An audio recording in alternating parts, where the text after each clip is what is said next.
Bonjour à tous. Je vais faire quelque chose qui va créer un grand moment d'incertitude dans le cœur de Laurent Fébis, puisque je vais changer mon introduction, ce qui n'est pas prévu au programme. Oui, la situation, je pense que évidemment que la situation est grave et difficile, et je pense que le thème de la conférence est d'autant plus critique en ce moment. Elle ne l'a jamais autant été. Ça va être l'argument que je vais essayer de développer.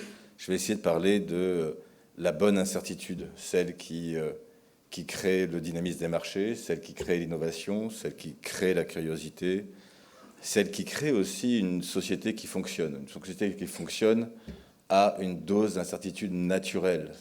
Il y a un sociologue japonais que j'aime bien, qui s'appelle Takeo Doi, qui disait l'enfer, c'est pas vraiment l'autre. L'enfer, c'est quand je connais absolument l'autre. Et donc une société qui est mise au pas, une société où on a intégralement détruit l'incertain, où on a manipulé l'incertain, est une société qui ne peut pas survivre de la même façon qu'une relation à deux où l'on connaît absolument l'autre devient infernale. Et donc la question que je vais me poser aujourd'hui, c'est ça, c'est d'où vient le fait qu'on a des populations qui haïssent profondément la société ou les sociétés qu'on a construites depuis 20 ans. Et c'est ça le boulot de stratège. Le boulot de stratège, ce n'est pas la réduction de l'incertitude. Le boulot de stratège, c'est de protéger ces formes d'incertitude. Protéger, je vais avoir un discours qui n'est pas forcément heideggerien, mais plutôt libéral, là, du coup. Il faut protéger en tant que stratège la capacité à faire des choix. Le thème de la conférence, c'est bien incertitude, décision, économie. Si on n'a plus la capacité à faire ces choix, on a une économie qui n'est plus capable de créer et on a une société qui est malade. Parce qu'on a une société qui subit l'incertain au quotidien. Et dès que vous subissez l'incertain au quotidien, vous êtes vulnérable parce qu'on peut utiliser cette soumission à cet incertain pour faire de la terreur. Donc vous voyez, la relation est simple. On a donc 3 formes d'incertitude. Une incertitude manufacturée, une incertitude fabriquée, qui n'est pas vraiment de la vraie incertitude, c'est l'incertitude des modèles économiques de la Silicon Valley. Vous pensez que c'est incertain, mais ce n'est pas incertain. Votre vie sur Facebook est déjà régulée. Simplement, ils se retiennent parce qu'ils pensent que ça ne va pas être bien accepté dans le public. Mais Amazon a de très bons modèles prédictifs. Ils savent très bien ce que vous allez acheter demain matin. Maintenant, c'est très difficile de venir vous dire je sais que vous allez acheter, n'achetez pas ça, c'est une bêtise, achetez plutôt ça. L'incertitude de la terreur et l'incertitude qui est le ciment de l'innovation, de la création et de la vie en société. Je vais défendre ces 3 aspects. Et dans mon introduction improvisée, j'aimerais dire en préambule qu'il y a peu de réalité objective, car l'homme déteste l'incertitude et est profondément manipulateur. Donc il faut se battre contre cette vision de la stratégie qui serait une stratégie qui fabrique un monde meilleur ou une stratégie qui soumet parce qu'on a réussi à être plus malin que les marchés. À force d'être plus malin que les marchés, on est en crise depuis 2008. À force d'être plus malin que les énergies fossiles, on est dans une situation qui n'aura pas de solution d'ici 20 ou 30 ans. À force d'être plus malin que la géographie, la politique et les religions, et de vouloir construire des pipelines qui traversent la Syrie, on est dans une situation militaire et stratégique insolvable. Il faut arrêter d'être plus malin que la vie, et la vie produit une incertitude qui est très bénéfique à la société. Essayons de la protéger. J'aurais pu m'arrêter là, mais comme j'ai écrit un texte, on va continuer. Donc voilà. Donc, je suis très heureux de participer à ce colloque, d'autant que ce colloque doit célébrer la sortie de l'encyclopédie de la stratégie, que je vous invite à lire, qui est vraiment un excellent ouvrage écrit par 40 et quelques de nos collègues, et que je remercie les 4 chefs stratèges de l'ouvrage. C'était une très très belle expérience. Alors, le vide stratégique. J'avais défini le vide stratégique comme une situation où les modèles économiques, sociétaux et stratégiques cessent de fournir des réponses pertinentes à une crise impliquant la pérennité d'une société, d'un système politique, économique ou militaire. Donc en fait, le vide stratégique, ça ne veut pas dire qu'on ne sait pas. Le vide stratégique, c'est-à-dire qu'on sait beaucoup de choses, on a fabriqué beaucoup de modèles, et les modèles ne marchent pas. Ils ne marchent pas parce que la situation est incompréhensible. Souvent, ils ne marchent pas parce qu'on a fabriqué des modèles qui ne veulent pas résoudre les problèmes. On a fabriqué des modèles qui font des raccourcis.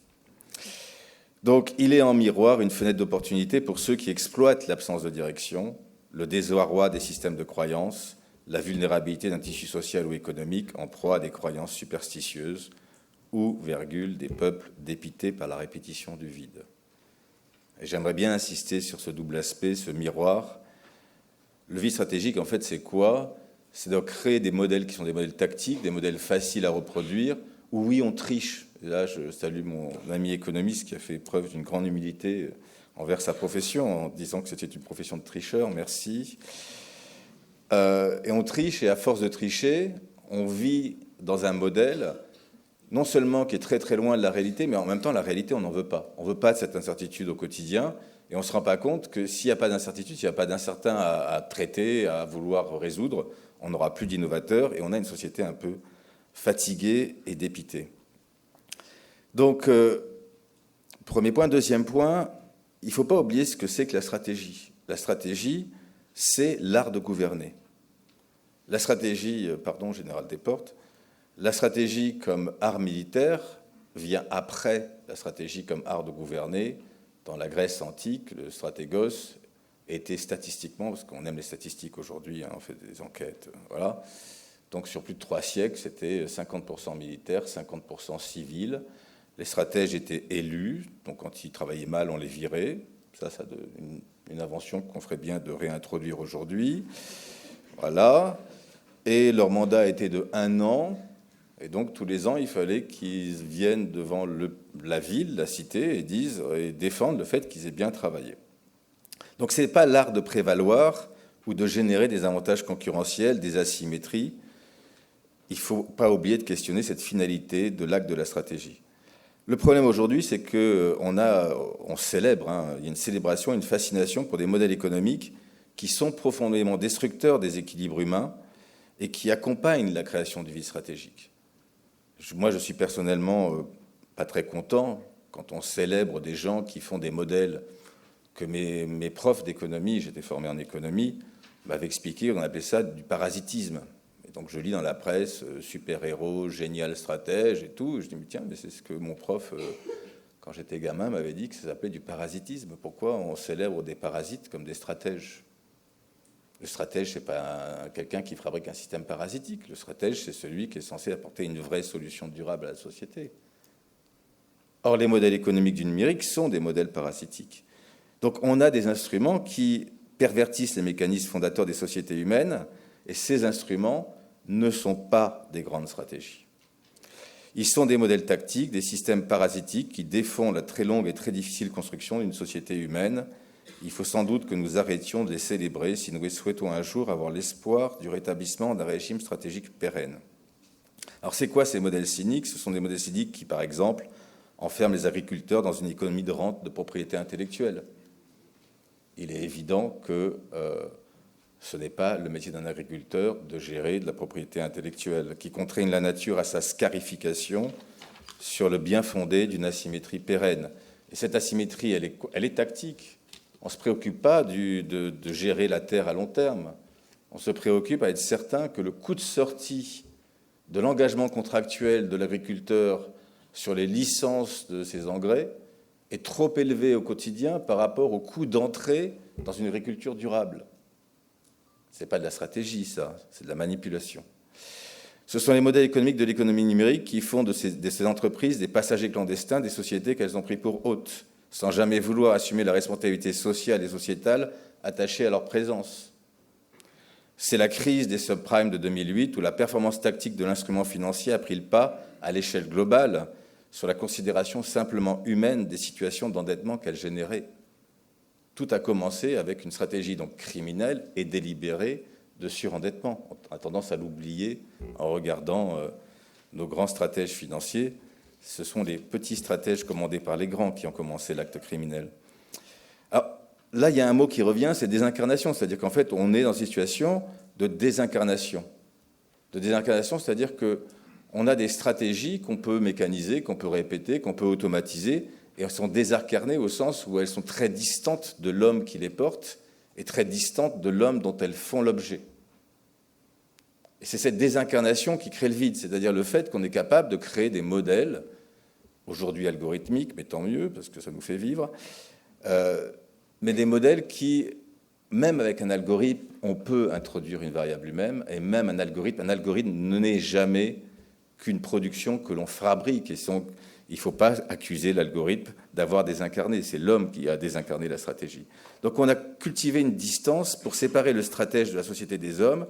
Et finalement, si on prend ces 30 dernières années, on a fini par se mettre hors jeu. On a créé, l'être humain est fantastique pour créer ce genre de choses, on a créé un paradigme stratégique qui nous met systématiquement hors jeu. On ne maîtrise plus. Personne ne s'inquiète. Donc on ne maîtrise plus, on est hors jeu de l'économie durable, on est hors jeu de l'écologie, on commence à être hors jeu de notre système financier, on va être bientôt hors jeu de notre système militaire. Certes, jamais l'incertitude n'a été aussi bien maîtrisée du point de vue systémique. Nos algorithmes prédictifs, moteurs de cette économie tactique, savent ce que nous souhaitons consommer, nos aspirations passagères, bientôt, DeepMind de Google, aussi bien que profondes. Et pourtant, jamais notre avenir n'a été aussi incertain. Et là, je vais reprendre deux aspects, la doctrine et la liberté. On a beaucoup perdu pour se défaire des emprises idéologiques qui substituaient la stratégie et la soumission d'un système de croyances. Et on semble l'avoir oublié. Et donc, ce qui se passe en ce moment, c'est comment on peut avoir oublié ce coût collectif énorme pour maintenant nous laisser gouverner par du vide, par de la non-stratégie, par de la non-direction. Et la non-stratégie et la non-direction, elles renvoient à la soumission idéologique. Et donc, c'est un cycle. Vide, tactique, non-stratégie, soumission au vide, idéologie, et on recommence. Il faut faire très attention à la situation dans laquelle on est. La vraie question, ce n'est pas la question de est-ce qu'on aura des stratégies qui permettront de faire dominer l'Europe, l'Asie, l'Angleterre, la Chine, la Russie, le monde arabe. La vraie question, c'est où est-ce que nous souhaitons aller collectivement. Et on a déployé tous les artifices possibles, toute forme de manipulation cognitive, d'aveuglement distribué sur smartphone, pour ne plus jamais avoir à répondre à une telle question. L'incertitude est vitale à toute organisation humaine car elle est un facteur essentiel de liberté. Un système économique qui organise l'incertitude s'appelle un cartel. Et sa suite logique est la suppression des libertés individuelles. Et sa seconde suite logique est l'émergence d'une société superstitieuse et vulnérable. Que l'on cartélise le monde par l'entente ou que l'on cartélise le monde par la manipulation de vos systèmes informatiques, ça reste de la cartélisation. Si on fait de la cartélisation le système économique dominant, que ce soit sur smartphone avec des applications que vous avez dans vos poches, ce n'est pas parce que l'application est dans votre poche que le système économique n'est pas cartélisé.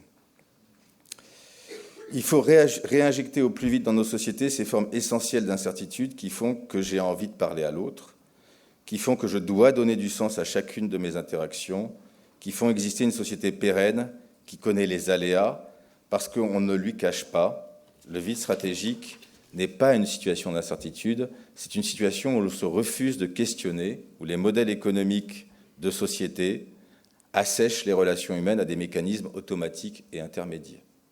C'est la partie du texte que personne ne comprend, mais ce n'est pas grave. Il en faut bien une. Donc... J'aimerais conclure en vous encourageant à lire l'encyclopédie de la stratégie et en rendant hommage à tous mes collègues qui ont contribué et qui continuent à poser les questions. J'aime beaucoup cette encyclopédie et son papier micelle très fin. C'est très agréable à lire. Le vide stratégique auquel nous faisons collectivement face ne repose pas sur rien. L'incertitude manufacturée et manipulée qu'il produit peut être refusée. Elle se refuse par le vote. Elle se refuse par le raisonnement à long terme quand on achète des produits au jour le jour. Elle se refuse par l'absorption de la dimension stratégique dans nos choix, aussi bien le petit patron, la start-up que la grande entreprise. Exprimer un désaccord et réclamer son autodétermination à choisir la forme d'incertitude avec laquelle nous souhaitons composer nos vies, notre avenir économique, notre défense future, est la première décision de toute pensée stratégique. Je vous remercie.